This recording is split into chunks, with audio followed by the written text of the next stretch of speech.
Good day and welcome back to my channel. As far you know, MacBook Air is considered a very slim laptop in the market.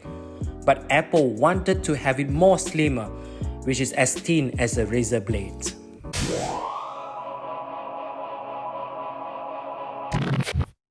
Apple is currently working on a thinner and even lighter MacBook Air which might be released during second half of this year or at the earliest in 2022.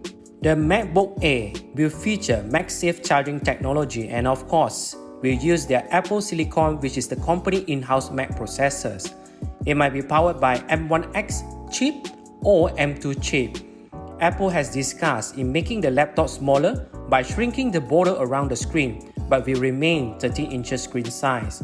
It also considered to making a larger screen MacBook Air which is 15-inch screen. However, it is reported that Apple is not looking forward into this matter as most probably they are focusing on higher end models such as 16-inch MacBook Pro.